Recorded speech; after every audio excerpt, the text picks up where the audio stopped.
I think everybody knows me by now. Sheriff Chris Morris, Pittsburgh County.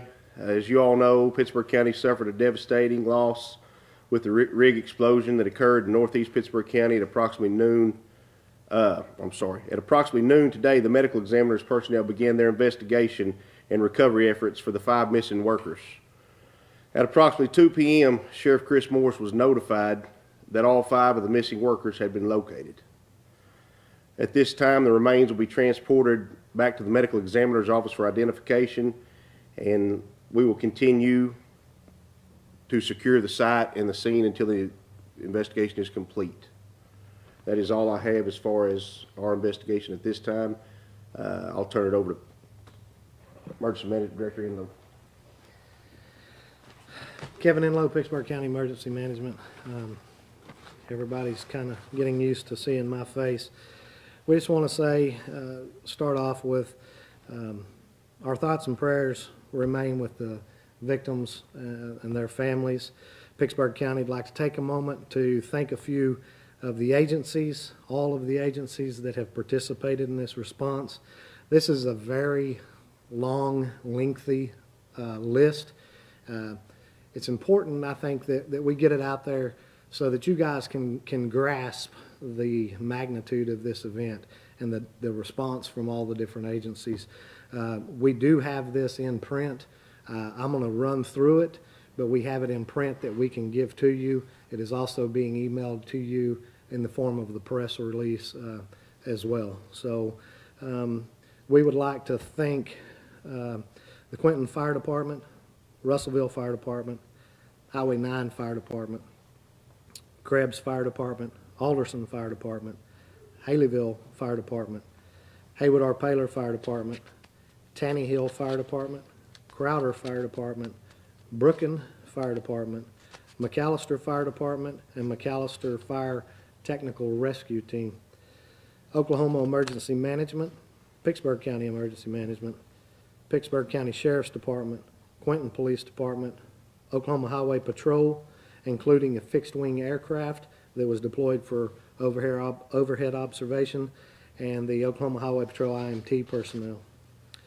3 medical helicopters, 4 ground ambulances, American Red Cross, Carl Albert Mental Health Crisis Unit, area churches here in Quinton, Oklahoma Highway Patrol Crisis Team, Haskell County Emergency Management, Haskell County Sheriff's Department, the Town of Quinton, Quinton Schools, Oklahoma Corporation Commission, OSHA, ODOT, is all of the agencies that's responding. I apologize if we have missed anyone.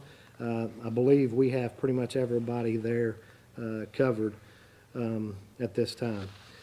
And right now, that's all I'm going to have. We'll turn it over. We have Mark Wayne Mullins here that we'll let him say a few words as well. Thank you. Well, thank you. You know, no one's ever prepared for an event like this to happen. However, you can see by the cooperation with local authorities, everybody came together. We are cooperating on the federal side and on the local responders. One thing I want to point out, though, is we always talk about the Oklahoma Standard. The Oklahoma Standard, you know, started really with a bombing in Oklahoma City and has continued through tornadoes, through fires, through tragic events, through bridge collapse, and to unfortunate events like we're here today with this rig. The most amazing thing about the list that Kevin just went through is almost everybody, with the exception of a few departments, are volunteer basis. People took time from their work, they jumped into action, churches jumped into action, supporting the victims' families as they're being recovered, literally as we speak. You've had communities, the community of Quinton step up with all types of supplies and food. You've had volunteer firemen and law enforcement. Why we're never totally prepared. It is very humbling, and it's very humbling to say that Oklahoma once again showed our true colors by coming together and helping each other in this tragic event. Moving forward, there's going to be a lot more reaching out. There's going to be a lot more community help. I've let local authorities know that our office is going to be in full support, offering all the help we can possibly help as far as recovery time, or if there's federal dollars that are available, we're going to be assisting any way possible. With that, I'm going to turn it back over to the sheriff. And once again, thank you guys for being here. We'll open it up for a few questions if you have some, and I'm sure you do, for me or the emergency management director. Sheriff, we've noticed a lot of cars on the road that lead up to the site. Are you having a problem with looking loose? We have not a whole lot of problem. No, I spoke with one of my deputies that was out there recently, and they said that there was 3 or 4 cars that had come in there that they'd had to turn around, but not a big problem. We still have troopers on scene assisting, and deputies at the well site also.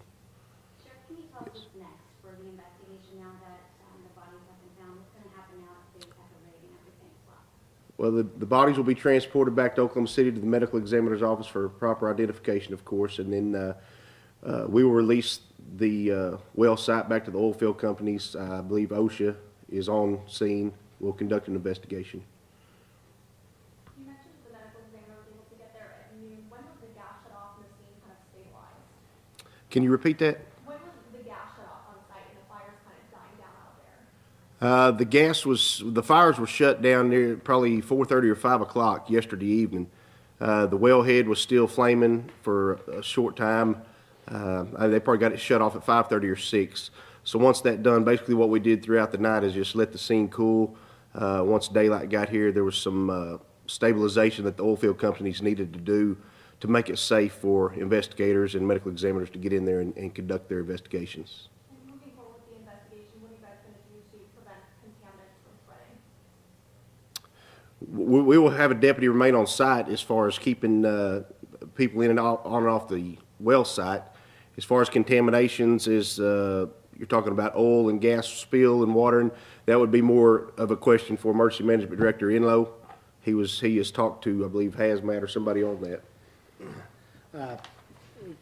The drilling company, they have safeguards in place to, those locations are designed to contain as much as possible onto that location.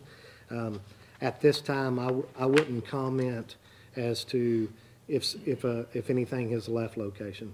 But that's all still going to be coming out in the investigative process, but they are doing due diligence to make sure that they don't have any contaminants that's contaminating any further than it needs to off of that location.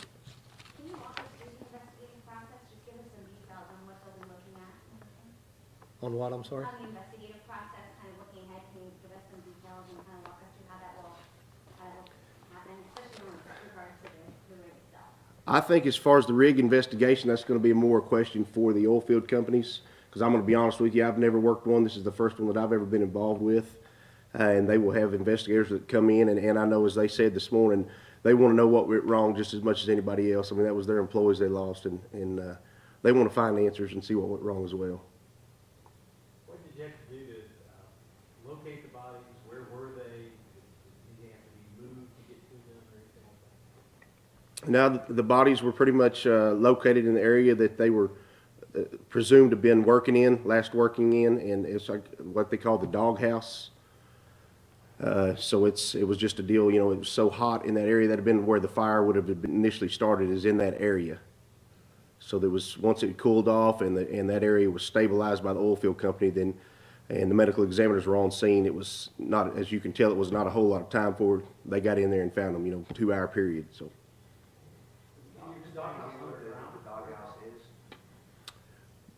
The doghouse is, from what I can see, is kind of like the way I would describe it is their office up on this landing pad, and that's your rig hand's office where they would conduct their drilling, and they pretty much oversee everything that was up there, from what I could tell. I apologize if this is an obvious question, but what led you guys to believe that is where the fire started? What led us to believe that? Just from what we were told, and I mean that's where you're drilling. That's where the I do know enough about that. That's where you're drilling. That's where the gas is coming out of the hole. If there's a fire to start, that's where it's going to be at. So it would come up through start there in the gas area of the hole. Anybody else? Yes, sir. Just to be clear, all five of the men who died were in the doghouse, you think? Yes. Okay. And I didn't catch the name of the gentleman on crutches. Congressman Mark Wayne Mullen. Yesterday, when you began calling in clergy and things, obviously you wanted to wait a little bit. You weren't anxious to declare them yet, but did you get a sense that this was going to be the result yesterday? Did you have any kind of clue? I mean, yeah, from what we've seen and what we was told by everybody that was on the well site out there, if that was where they were last seen and they were working, I mean, there was a good chance that they wasn't going to survive. Yeah, I mean, that was pretty much a given, I thought. Have those survivors described to you guys the sequence of events as it happened, the explosion and when it started? From what I was told from many of the survivors, there was an explosion. They heard a loud boom. They seen fire, and they ran. Just everybody was trying to survive. From what I understand, there was one guy that was up very high on the derrick that grabbed a hold of a guideline and slid down the guideline, which would have been scary in itself, but he survived. Is that the gentleman that had burned, you think? I believe so, yes. Anything else? How are those 17 workers doing the work escape? Have you talked to them any at all today to gauge their thoughts and feelings? I haven't talked to them. All the oil field companies, I do believe, have human resources, and there's a crisis intervention team that are visiting with them. It's a tough situation for everybody, you know, from the workers to the family to law enforcement. But just like Director Enlow said, our thoughts and prayers go out to the families of these victims, the 5 victims that did not make it. So we'll continue to pray for them. We'll continue to pray for the oil fields and for the companies to get answers on what happened so it doesn't happen again. Congressman Mullen, do you envision any kind of federal agency coming to look at this as far as EPA or anything like that? Yes, in fact, Kevin and I were speaking prior to this, and he's, I think, just recently received 3 more federal agencies that's going to be coming in. So you're going to see different agencies looking at it. And anytime you see a disaster like this, especially with deaths involved, you'll see the federal agencies coming in, working with and alongside the state and the local authorities. The idea is we want to see if there was something that went wrong, what was it? If there's something we can do to prevent it in the future, that's great. Sometimes it's just a freak accident. We don't know the case of this, but I believe right now, is there 4, Kevin? 4 different federal agencies? The OSHA, the Chemical Board. and probably EPA. Have you heard from the EPA I yet? have not. Corporation Commission will probably reach out to them. Okay. So when that happens, you know, and this unfortunately also is inside my committee in Washington, D.C., Energy and Commerce. So we'll be looking at this too from that perspective. You know, we never want to take something like this and not take a deep dive into it, so we can debrief at the end of the day and say what was preventable and how can we make sure we do it better. That's the goal here. That's why the agencies are coming in and be working with the state too. We have a lot of drilling going on in our state, and if there's something that was preventable, let's make sure we highlight it and it doesn't happen again.